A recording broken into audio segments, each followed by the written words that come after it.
السلام عليكم ورحمة الله وبركاته. إن الحمد لله نحمده ونستعينه ونستغفره ونعوذ بالله من شرور أنفسنا ومن سيئات أعمالنا من يهده الله فلا مضل له ومن يضلل فلا هادي له وأشهد أن لا إله إلا الله وحده لا شريك له وأشهد أن محمدا عبده ورسوله أما بعد. வார்த்தைகளில் சிறந்தது அல்லாஹுவின் வார்த்தை என்றும் வழிகாட்டுதலில் சிறந்தது முகமதுவின் வழிகாட்டுதல் என்றும் காரியங்களிலே மிகவும் கெட்டவை இந்த மார்க்கத்தின் பெயரால் புதிதாக உண்டாக்கப்படுபவை. ஒவ்வொரு புதியவையும் வழிகேடு, ஒவ்வொரு வழிகேடும் உங்களை நரகத்தில் கொண்டு சேர்க்கும் என்று தமது ஒவ்வொரு உரையின் துவக்கத்திலும் இந்த உம்மத்துகளை எச்சரித்து துவங்கும் எனது உயிரினும் மேலான எம்பெருமானாரின் பொன்வரிகளையே முன்னுரையாக்கி என்னுரையை ஆரம்பம் செய்கின்றேன். எல்லாம் வல்ல அல்லாஹ்வின் நல்லடியார்களே, கடந்த வகுப்புகளில் நான் முத்தக்கினாக மாறுவது, முத்தக்கின்களுக்கே இந்த திருக்குரான் வழிகாட்டும் என்ற அடிப்படையில் பார்த்து கொண்டு வந்தோம். அதன் தொடர்ச்சியாக இன்றைய நம் உரையில் முத்தக்கினாக மாறுவது எப்படி, ஏன் நாம் தீமைகளை உடனே விட்டு விலக முடியவில்லை, அதற்கான குரானிய அடிப்படை என்ன என்பதை காண இருக்கிறோம். நம்மால் ஏன் தீமைகளை விட்டு விலக கடினமாகிறது என்பதை சிந்திக்கும்போது அல்லாஹுடைய தூதர் நபிகள் நாயகம் ஸல்லல்லாஹு அலைஹி வஸல்லம் ஒரு விஷயத்தை பற்றி கூறும்போது, அதை பற்றிய விஷயத்தை பேசும்போது நமக்கு தெளிவாகும்.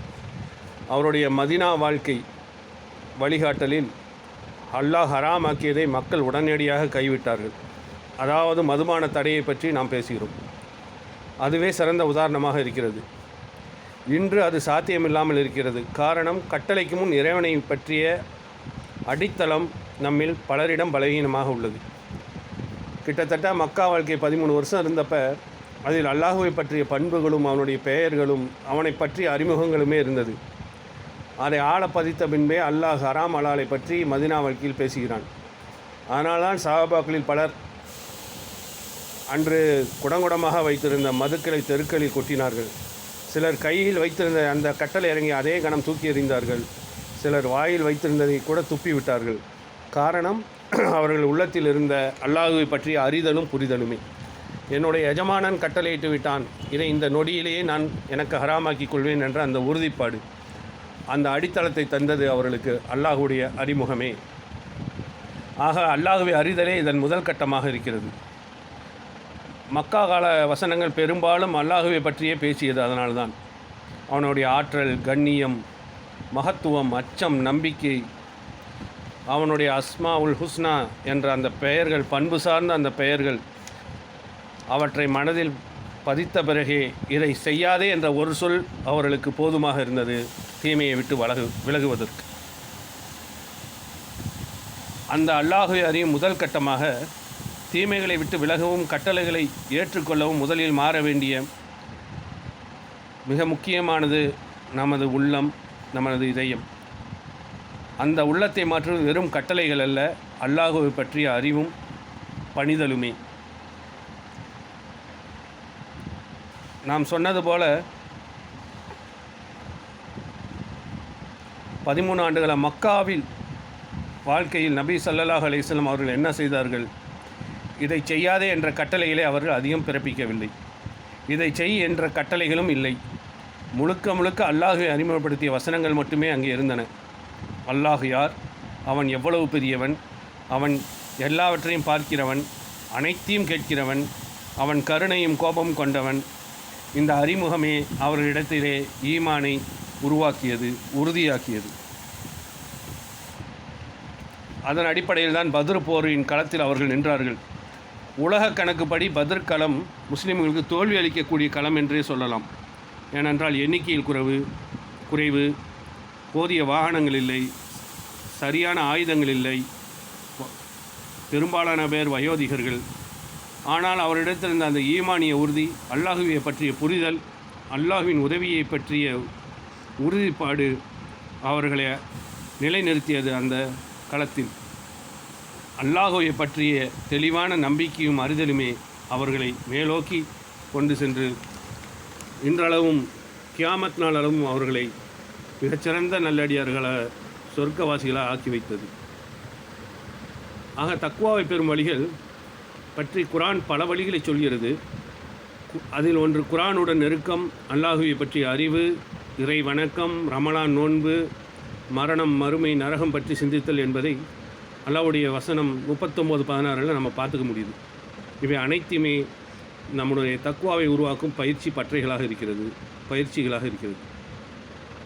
ஆனால் இவை எல்லாம் உருவாக்கக்கூடிய அந்த தக்வாவையும் முத்தகினாக நம்மளை மாற்றும் அந்த உயர்ந்த சக்தியும் அடைய விடாமல் தடுக்க நம்மிடம் உள்ள ஒரு பெரிய ஒரு குறை இருக்கிறது, பெரிய ஒரு தடை இருக்கிறது.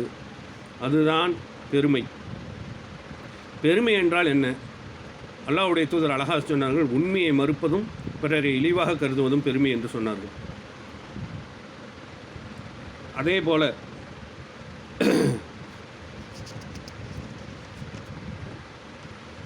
அல்லாஹ் பல வசனங்களில் கூறுகிறான், பெருமை அடிப்பவரை அல்லாஹ் நேர்வழியிலிருந்து திருப்பிவிடுவதாக எச்சரிக்கிறான்.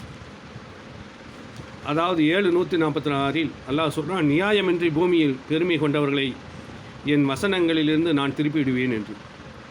பெருமை சத்தத்தோடு வராது, அது சைலண்ட்டாக தான் வரும். உதாரணம், இவன் யார், அவன் என்ன சொல்கிறது, இவெல்லாம் என்னை விட தெரிஞ்சவனா, நான் எல்லாம் தெரிஞ்சவன், ஏற்கனவே எனக்கு இதை பற்றி தெரியுமே, என் கருத்து தான் சரி. இந்த புடிவாதம் இது எப்படின்னா, தோற்றத்தால் வெளியில் தீனாக இருப்பார்கள், உள்ளே நானாக இருப்பார். சைத்தானுக்கு இதுக்கு ஒரு உதாரணமே சைத்தானாக இருக்கான். முன் உதாரணமும், நான் அவனை விட சிறந்தவன் தான் அவன் சொன்னான். அவர்கள் களிமண்ணால் படைக்கப்பட்டவர்கள். ஆதமுக்கு சுஜூத் செய்யின்னு அல்லாஹ் கட்டளையிட்டப்ப மலக்கார்ந்த இப்லீஸ் சொன்ன வார்த்தை, நான் படைப்புகளில் அவர்களை விட சிறந்தவன், நான் நெருப்பால் படைக்கப்பட்டவன், அவர்கள் மண்ணால் படைக்கப்பட்டவர்கள். அவன் சொன்னது கூட பொய் இல்லை, மண்ணை விட நெருப்பு உயர்ந்தது. ஆனாலும் அல்லாஹ்வின் கட்டளை விட தன் கருத்தை உயர்த்தினான். இதுதான் பெருமையோட உச்சம். அவன் சபிக்கப்பட்டவனாக ஆனான். பெருமை உள்ளவன்ட்ட அறிவு இருக்கலாம், விவாத திறன் இருக்கலாம், ஆனால் நேர்வழி இருக்காது. அல்லாஹ் அதைத்தான் எச்சரிக்கிறான். உள்ளம் உண்மையை ஏற்றுக்கொண்டிருந்தாலும் அகந்தையால் மறுத்தார்கள். 27:14 அதைத்தான் சொல்கிறான். தக்வா வேண்டுமென்றால் அறிவு மட்டும் போதாது, அல்லாஹ்வை அறிந்து பணிதலும் தாழ்தலும் மிக மிக அவசியம். நான் தவறாக இருக்கலாம், நான் தப்பு செஞ்சுருக்கலாம், இன்னும் நான் கற்றுக்கொள்ள வேணும் என்ற மனநிலை வந்தால்தான் குரான் உள்ளத்தில் நமக்கு இறங்கும். ஆக நம்முடைய வாழ்வில் அதாவது பெருமை என்பது எங்கே இருக்குன்னு நம்ம சோதிக்கக்கூடிய நிலைமையில் இருக்கும். இந்த வரலாற்று பாடங்கள் பெருமையை பற்றி சொல்லும். இந்த வரலாற்று சைத்தான் தன்னுடைய பெருமையால் சபிக்கப்பட்டவனானான். அது காரணம் நான் தான் சிறந்தவன்ற அந்த பெருமை. காரூன் என்ன சொன்னான், அவனுடைய என்ன சொல்கிறது, பொக்கிஷத்தோட சாவிகளை தூக்கவே ஒரு கூட்டம் வேணுமா. அவனுடைய செல்வத்தை அல்ல, அதை வைத்திருக்கும் பெட்டிகளின் அல்லது அலமாரியின் சாவிகளை சுமக்கவே ஒரு கூட்டம் இருந்துச்சு, இராணுவம் இருந்துச்சுன்னா அவன் எவ்வளோ பெரிய செல்வந்தன். அதை நான் எனக்கு நானே அடைஞ்சது, இதில் என்ன ரப்புன்ற மாதிரி பேசினான். என் அறிவால் பெற்றேன்றது தான் அவன் செல்வத்தோடு அழிஞ்சான், பூமியில் புதைக்கப்பட்டானா இல்லையா. அந்த காரூனோட பெருமை, நான் என் செல்வத்தை என் அறிவால் பெற்றேன் என்ற அந்த பெருமை அவனுக்கு அழிவு. ஆது சமூகம் உடல் வலிமை கொடுக்கப்பட்டவங்களாக இருந்தாங்க. பெரும் பாறைகளை குடைந்து, அவர்களுடைய எந்த மிஷினரியும் இருக்கலை, அவர்கள் தங்கள் உடல் உழைப்பால் அதை சாதிக்கக்கூடியவர்களாக இருந்தார்கள். அந்த உடல் ஆற்றல் அவர்களுக்கு பெருமையை தந்தது. முடிவு அவர்களுக்கு புயலால் அழிவு ஏற்படுது. ஒரு பெரும் காற்றை அழிப்பு அல்லாஹ் அவர்கள் அளித்தான். அதே போல ஃபிரௌன் மூசாவனிடம் படைத்த ரப்பை பற்றி விளக்கம் கொண்டப்போ என்ன சொன்னான், அவனிடம் அதிகார பெருமை இருந்தது, நான் தான் ரப்புன்னான். அவனை பற்றிய வரலாறு நம்ம அறிந்தது தான். பல மகை பெருமை கொண்டாலும் அதிகார பெருமை அவனிடம் மிகவும் மிகைத்திருந்தது. முடிவு நீரில் மூழ்கி ரப்புல் ஆலமீன் அவனை அழித்தான். ஆக முடிவு பெருமை கொண்டவருக்கு அழிவே தவிர குரானுடைய நேர் வழிகாட்டலோ அல்லாஹ்வுடைய பொருத்தமோ கிடைக்காது. அவர்கள் முடிவு பேரழிவாக மட்டுமே இருக்கும். இம்மையிலும் மறுமையிலும் அவர்களுக்கு இழிவு தான் ஏற்படும். ஆக ஒருத்தன் முத்தக்கினாக மறுவருக்கு நற்பண்புகளை வளர்த்து கொள்வதை விட பெருமையிலிருந்து முற்றிலும் பாதுகாப்பு பெற்றவர்களாக இருக்கும். யாருடைய உள்ளத்தில் அணுவளவு பெருமை இருக்குது, அவர் சூழத்தின் வாடையை கூட நுகர மாட்டான்னு அல்லாஹ்வுடைய தூதர் எச்சரிக்கிறாங்களா இல்லையா நம்மளையே. அப்போ அது மிக மிக முக்கியம். நம்முடைய வாழ்வில் பெருமை எங்கே இருந்துச்சு நம்ம இப்போ பரிசோதிக்கக்கூடிய நிலைமையில் இருக்கும். வயதில் குறைந்தவர்கள் சொன்னால் மறுக்கிறோமா, சில நேரம் இலக்காரமாகி இப்போ என்ன சொல்கிறேன், நம்ம என்ன கேட்குறது, நம்மளிடம் சின்ன பையன் இருக்கும், அவரிடம் ஒரு பெரிய அனுபவம் இருக்கலாம். ஒரு முறை அல்லாஹ்வுடைய தூதரிடம் யூத பாதிரியார்கள் வந்து சொல்கிறாங்க, நீங்கள் அல்லாஹ்வுக்கு இணை வைத்து விட்டீங்கன்னு. உடனே அல்லாஹ்வுடைய தூதர், யார் இணை வைப்பை ஒழிக்க வந்தவன், அல்லாஹ்வுடைய தூதர் நான் இருமாப்பு கொள்ள பெருமை அடிக்கலை, அல்லது புறக்கணிக்கலை, காது கொடுத்து கேட்டாங்க என்ன அது அப்படின்னு. நீங்கள் அல்லாஹ்வுடைய கஅபா மேலே சத்தியம் பண்ணுறீங்க, அதே மாதிரியா உங்கள் தோழர்கள் நீங்கள் நாடியது நடந்துச்சுன்றாங்க, இது ரெண்டுமே தவறு இல்லையான முன்னாடி திருத்துறாங்க. அல்லாஹ்வின் ஆலயத்தின் மீது சத்தியமானு சொல்லுங்கள், இனிமேல் அல்லாஹ் நாடினான் பின்னர் முகமது நாடினான்னு சொல்லுங்கன்னு மாற்றி விட்றாங்க. அப்போ நமக்கான பாடம் படிப்பினை எங்கேயும் இருக்கலாம், அதனால் எதையும் கவனிக்கிற அந்த பணிவு நமக்கு முக்கியம். அதே மாதிரியா இவன் வேலைக்காரன் தானே, இவன் ஒரு சாதாரண மனுஷன், ஏழைகளை கண்ட இழிவாக பார்க்குறது, இந்த அழுக்கு பிடிச்ச வேலைகளை செய்கிறவங்களை இழிவாக பார்க்குறது, இதெல்லாம் மிகப்பெரிய இதுவும் பெருமையின் அடையாளம் தான். இதுதானே மற்ற இழிவாக பார்ப்பது என்று ரசூலுல்லாஹ் சொன்னாங்க. உங்களுக்காக ஒருத்தன் அடிப்படையில் சமைச்சிட்டு வந்து உங்கள் வேலைக்காரன் கொடுத்தா அவனுக்கும் ஒரு சில கவனத்தை கொடுங்கன்னாங்க. அந்த இஸ்லாம் பேசுகிற சமூக நீதி தான் உயரிய சமூக நீதி. அதை கொடுக்க உள்ளத்தில் பெருமை இருக்கக்கூடாது.